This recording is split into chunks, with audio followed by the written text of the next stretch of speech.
Hello and welcome to the Bronze Age for Imperator Rome. We are going to be playing a bit more of this fantastic mod, which was updated to the current 2.0.3 version of the game by Snowlet. The previous times that we've played the Bronze Age mod, it has been made by Svanley, but he went off to make Bronze Age for CK3. And the mod was basically left dead, but with permission to work on it. And the torch has been picked up by Snowlet, and this is the first time that I am getting to actually play it. So, well, we can need to choose a nation, of course. So, previously, I have played in Egypt, and I believe we played as a Jedu. That does ring some bells. And we conquered all of Egypt, we made the Egyptian kingdom nation thing, and it was great. Then when Mesopotamia was added, we played as Babylon, which is right here. And we conquered all of this, and made it all lovely and nice, and we were the big Babylonian Empire, and it was fantastic. So I don't want to play here, and I don't want to play here. And I think there's a couple of regions, right, that I would have my eye on as places where, you know, we could potentially have a campaign that is fresh and new and interesting. The first of which being the Levantine area, Syria, Palestine, that kind of thing. Playing as maybe the Phoenicians. That could be a fun little run. But I think before we go on and do a campaign over here, I want to go and play in Greece. Now we got some options. You know, we could play as the Athenians, who I guess I believe they're probably different from the Athenians that we know from Imperator Rome and also from antiquity. I mean, the Sea Peoples did come and ravage this whole area, so I don't know if you know, Athens was burned to the ground and then there's a new Athens. I actually don't know. If anyone knows, let me know. Saying this is where Sparta is, and they're now called Menelaean. Are they the same peoples? I don't know. But there are a few, you know, places that we could, you know, remember. There's got Pella up here, owned by Kimena. We've got, where else would be interesting? Lysimachia is now owned by Larissale. It doesn't go up to Byzantians, so we can't really check over there. Rhodes is over here, owned by Ialissos. Cool. We do have the Minoans on Crete. Gortina is still a thing. We're probably going to be able to find a Knossos if we look hard. And there it is. So the Minoans are around, and that's pretty cool as well. But I think we're going to start probably somewhere in the middle of all of this. We're going to be playing with this little guy here. This lovely little donut of a dude. We're going to be playing as Thera. Why? Well, I don't know. I just the map. It looks cool. I mean, you got like a horseshoe with an island in the middle, and I mean, that's kind of cool. I think that's kind of cool. So we're gonna be playing as Thera. What is in base Imperator Rome a little one territory, probably farmland. Nothing too much to think about. It's just it is what it is. But here we got 3 territories, and it's purely beautiful. So we're going to be clicking on them. We're going to be playing as them under the command of, I'm going to pronounce this perfectly, yeah? Eurystheus the First Pelasginthus. I surprise even myself. So we're going to be playing as there. It's going to be great. We have the Minoan Connections heritage, giving me an extra 2 capital import routes and 3% research points at the penalty of getting negative 1% or 1% extra monthly stab decay, which is, you know, it's okay. That's reasonable. It's not like, you know, we're playing as vanilla Byzantian or anything. That's a terrible heritage they have. We are Aegean for our religion, giving us some naval maintenance cost, and our culture is Cycladic, which means we have archers, spearmen, axemen, and skirmishers in our levies. So, without all said and done and out of the way, let us take our 28 pops and start the game. Right. Here we go. For nearly a century, famine, drought, and social collapse have brought the known world to its knees. In the Balkans, the Proto-Achaeans poured down from the steppes in search of fertile pastures for their herds. Called Aeolians, Ionians, and Dorians, they speak an ancestor of the Greek language and carry with them a new sky god who wields a thunderbolt. In the south dwell the people of the Aegean civilization, ruled by sacred kings from their palace centres. Many of their gods will form the Greek pantheon, and the proto-phalanx of their disciplined spearmen are a harbinger of Hellenic warfare to come. On the Greek mainland, Cadmea desperately raises walls in hopes of surviving the onslaught, the first true city in this age. Perhaps Cadmea will rally those around them to turn back the tide. In the Aegean Sea, the sophisticated and wealthy Minoans of Crete are less concerned about their northern marauders than those who would stand in the way of expanding their maritime trading empire. Two peoples are on a collision course, as different as they could be, yet both contain something of what will be called Greek. There is a reason why myth will call this the Age of Heroes. Well, there is no turning back. Let's go. The entire known world is suffering through a several decade-long drought, with a more severe one in Egypt, so we have negative 25% local food modifier. Good stuff. How is this game? Is it better with a mod? I will say that I love Imperator. I think it is definitely my favourite Paradox game. How is it better with the mod? I have not actually played the mod in 2.0 yet, but it was the best mod before, in the before times, and I can't expect that much has changed in that regard. There's a new person in charge of the mod, but, you know, he seems relatively competent. I will let you know as we play.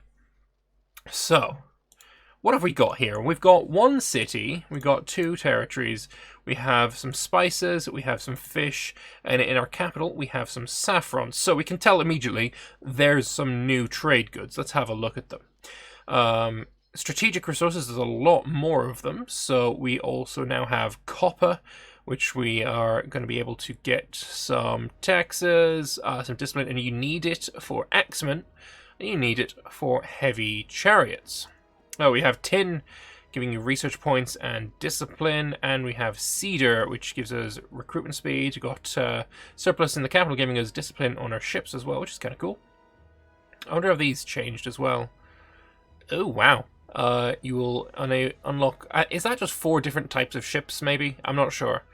We got horses, giving heavy chariot discipline, fair enough. Iron is axeman discipline. Elephants don't actually have a surplus bonus, interestingly enough. Camels got spearman discipline. That looks like a camel, not gonna lie. Also, commerce is lovely, it's the same though. Step horses don't give you horse archer discipline, because obviously horse archers aren't in the game. Amber's the same, spices look the same, that's the same, that's the same, that's the same. We've got glass, which is the same. Syphilium is new, that's religious tech investment and civilization level, that's kind of cool. Natron is citizen happiness. We've got grey. Oh, it'd be really nice if this window was just a little bit taller so I didn't have to scroll. Not gonna lie, that does kind of slightly irritate me. Grain looks the same. We've got salt, looks the same. Fish is the same. We've got fruit, which is new, giving loyalty of characters +5. That's pretty tasty. I do like me some fruit. Also, province commerce is really nice. That's really, really nice. Wine, probably the ones that are already in, unless they, you know, work on a unit that has been removed, are probably the same. Yeah, it's skirmisher defense, just taking over from light infantry. Hemp, ship damage. We've got dates, it's good. Reeds give build cost, that's cool. Over in the slaves and tribesmen, we've got bitumen, which is build cost. We got saffron for ruler popularity and slave output, that's new. Woad is the same, that's the same. We've got some ivory here, giving civilization level, that's nice. And yeah, that looks like all of the new things. Interestingly, there's not a whole lot of trade goods around the place. I've got 4 import routes, and I count 7, 8, 9 possible total trades that we can do. So I think what we'll do then is, I I think I'll grab 2 grain. Yeah, we'll grab 2 grain. We'll grab 2 livestock, and I'll grab that vegetable. Oh, wait, no, of course, I can't grab the vegetable because I'm at 4 to 4. Nice. Okay, that's that. That is that. We also have free idea slots. I believe these are the same, although I do like that they've shifted, your available ones are just shifted to the left. That works for me. But all of these are the same as I recall. Oh, hang on. Pop conversion speed. Hello there. Although, I do recall, the last time I played the Bronze Age mod, that converting religion is not really something that you're going to be doing a whole lot of, because religion seems to be quite uniform. Other than here, religion does seem relatively uniform. If I click on an Aegean, the Aegeans are in the Aegean area. The Hellenics are in the Hellenic area. There's honestly little to no overlap, which is, I think, a little meh.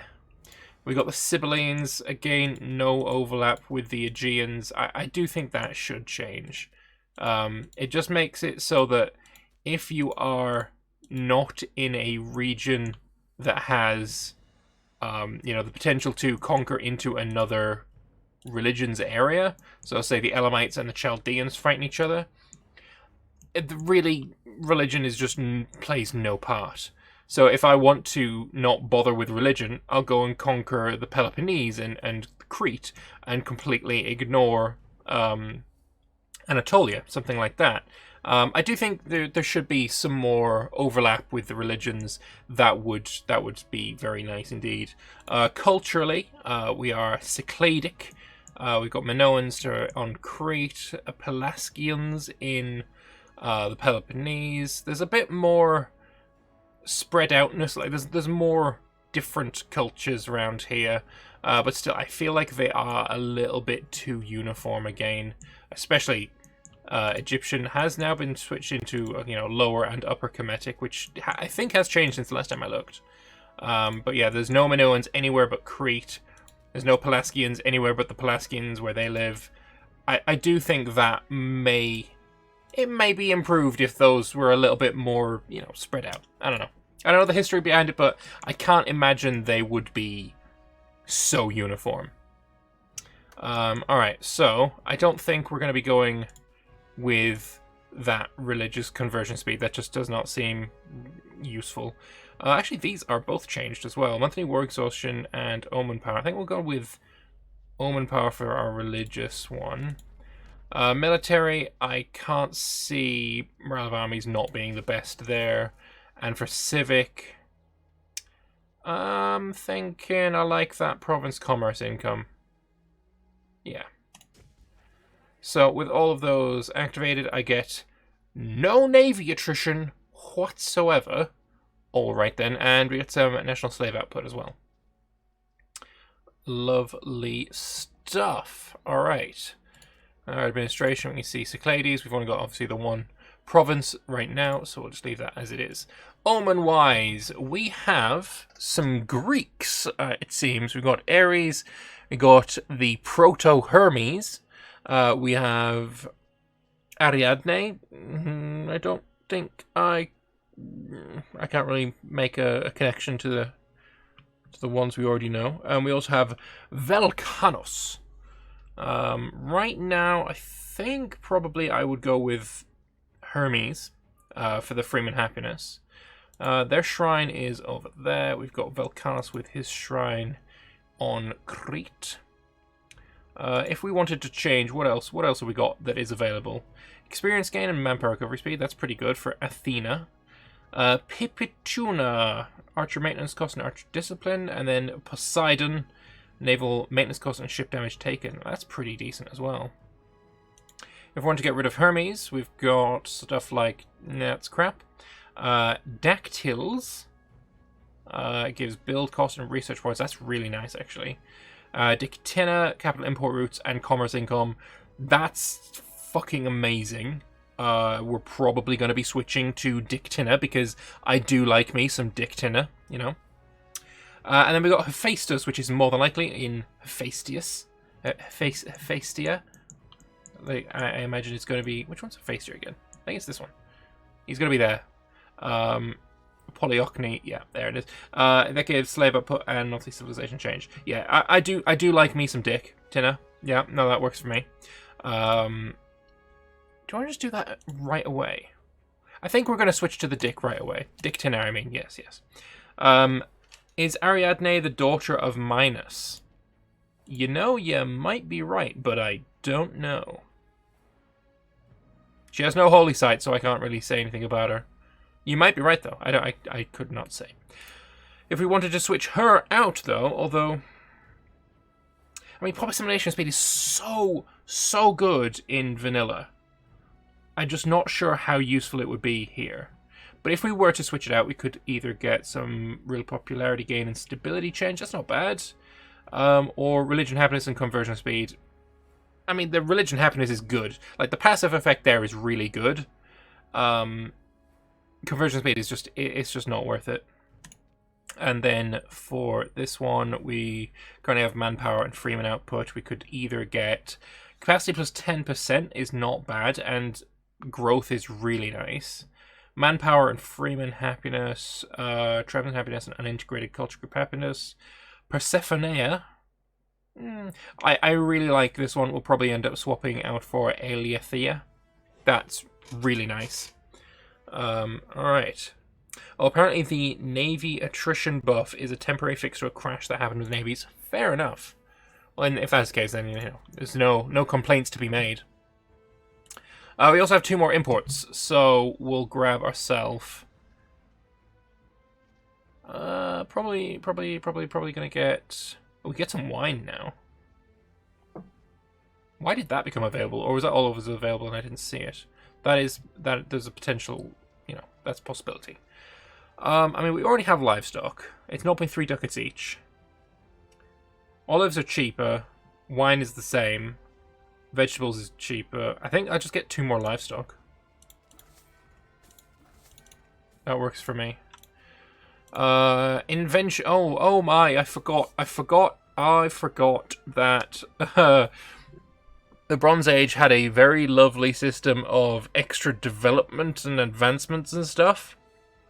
So, while sure, we have our innovations, we can spend them like we do in vanilla, which, these trees look very similar to what we are used to. Yeah, that all looks relatively similar. I can't see any differences there. Is there anything... Scorpio, perhaps, would be, you know, could be changed, the name of it, because obviously that's not been invented yet.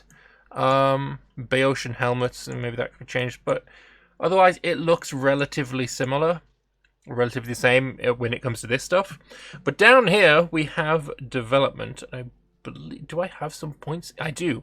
I have 2 civilization technology points. You earn one of these.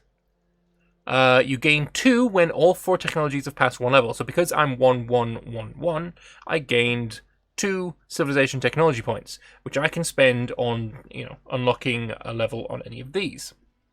So palatial development, if I wanted to go up to the next level, I could increase my diplomatic range, get some diplomatic reputation, and I can construct the palace building in my capital.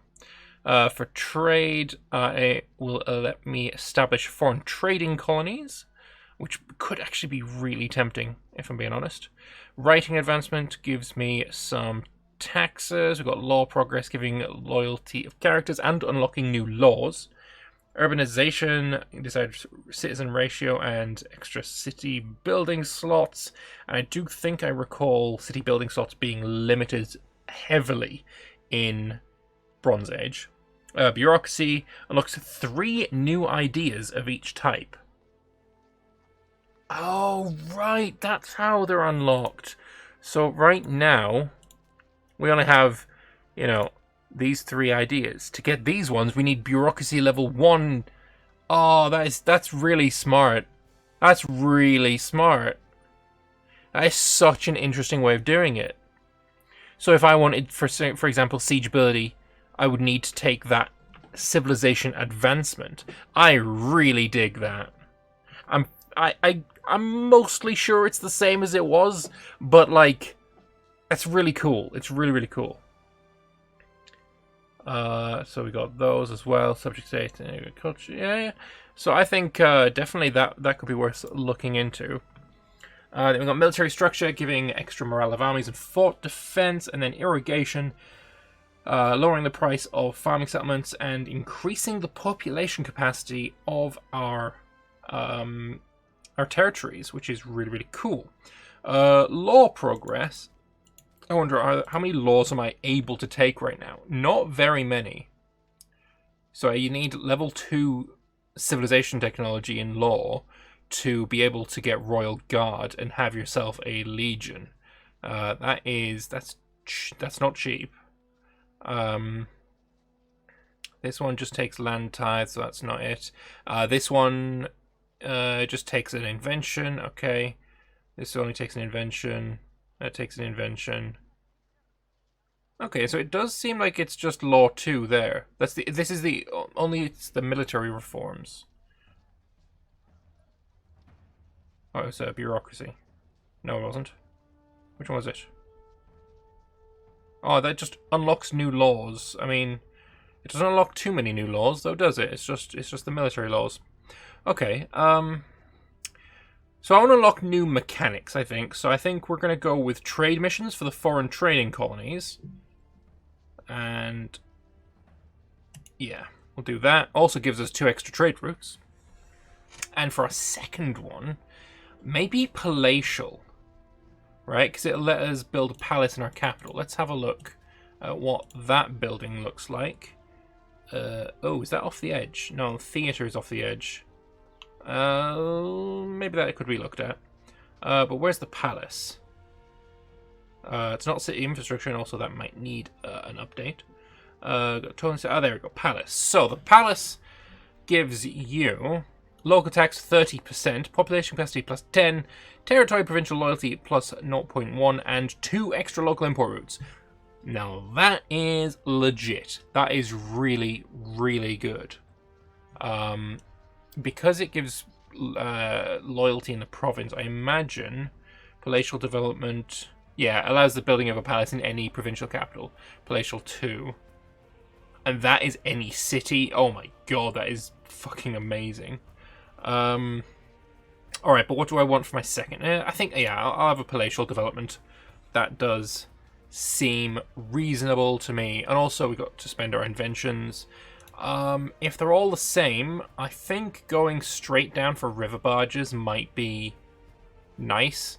Import value, extra import route, a free province investment, and then another import route and more import value. I like this. This looks tempting to me. Yeah, let's do that.